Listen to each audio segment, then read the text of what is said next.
Washington is weighing its next move, and the stakes could not be higher. U.S. President Donald Trump has now been briefed on new military options for striking Iran, according to multiple American officials, as nationwide protests continue to shake the Islamic Republic. No final decision has been made, but sources told the New York Times that the president is seriously considering authorizing a strike, triggered by Tehran's escalating crackdown on demonstrators demanding economic relief and political change. Behind closed doors, Trump has been presented with a range of options, including precision strikes inside Tehran itself, some aimed not at traditional military targets, but at symbols of state power.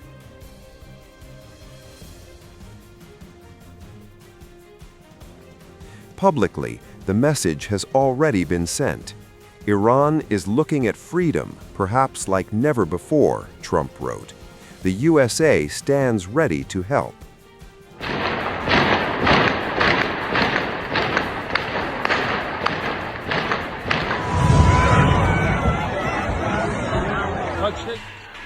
The protests began late last month, sparked by a collapsing currency and soaring prices. They have since spread nationwide, evolving into the most serious challenge to Iran's leadership in years. Human rights groups report dozens killed. Iranian authorities deny excess force, but eyewitnesses and medical sources tell a far darker story. Exclusive reporting now suggests mass killings. The Iran International reported that security forces are using live ammunition against protesters across multiple cities. Footage smuggled out of Iran shows body bags lined up in industrial sites, hospital morgues overwhelmed, and grieving families searching for missing loved ones.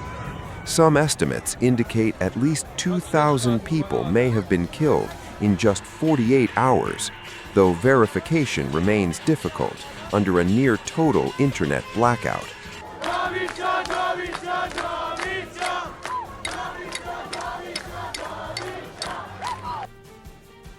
Iran's supreme leader, Ayatollah Ali Khamenei, has vowed the government will not back down. Trump, meanwhile, is issuing his own warning. How long do you think the Ayatollah will be in power after what we've seen play out on the ground there? When is the U.S. going to get involved now that reports of protesters being killed on the ground? So Iran's in big trouble. It looks to me that the people are taking over certain cities that nobody thought were really possible just a few weeks ago. We're watching the situation very carefully. I've made the statement very strongly that if they start killing people like they have in the past, we will get involved. We'll be hitting them very hard where it hurts. And that doesn't mean boots on the ground, but it means hitting them very, very hard where it hurts. So we don't want that to happen. There have been cases like this where President Obama totally backed down. But this is something pretty incredible that's happening in Iran. It's an amazing thing to watch. They've done a bad job. They've treated their people very badly, and now they're being paid back. So let's see what happens. We're watching it. We're watching it very closely. Go ahead, please. U.S. officials stress that any strike would likely target Iran's internal security apparatus, the forces accused of carrying out the crackdown. But there is deep concern inside the Pentagon. Military commanders warned that an attack could backfire, rallying Iranians around the regime, or triggering retaliation against U.S. troops and diplomats across the Middle East. Senior officers are asking for more time to reinforce defenses and prepare for escalation. The diplomatic drumbeat is already growing louder. Secretary of State Marco Rubio has spoken directly with Israeli Prime Minister Benjamin Netanyahu, discussing Iran's unrest, Gaza, and Syria. Rubio publicly voiced U.S. support for what he called the brave people of Iran. This comes just months after Trump ordered direct strikes on Iran's nuclear facilities, and weeks after U.S. forces seized Venezuela's leader, a move the administration has pointed to as proof the president follows through on threats. Now, once again, the world is watching the same question take shape. Will the United States stop at words, or is another strike imminent? With protests raging, bodies mounting, and war plans on the table, Iran stands at a crossroads, and so does the world.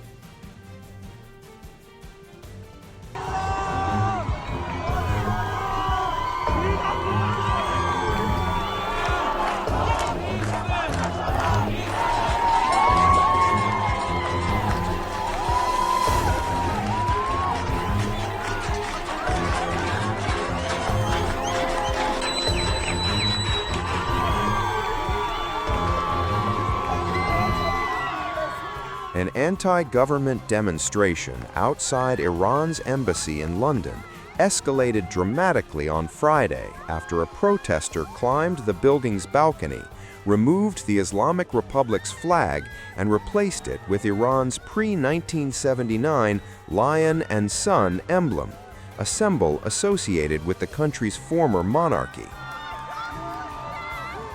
Videos circulating on social media showed the individual scaling the embassy facade in the upscale Kensington area as a crowd of demonstrators gathered below, cheering while the historic emblem was hoisted in place of the current regime's flag.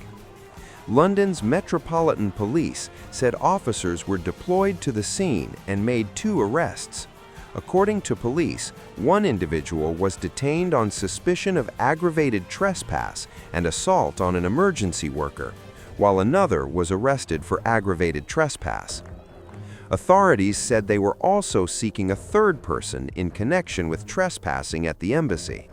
It was not immediately clear whether the protester who removed the flag was among those taken into custody. Iran's embassy in London did not respond to media requests for comment, according to Fox News. The embassy incident comes against the backdrop of the most intense wave of unrest Iran has seen in years. Protests that began in late December over economic hardship, including inflation, unemployment, and currency devaluation, have spread across the country and evolved into a direct challenge to Iran's clerical leadership.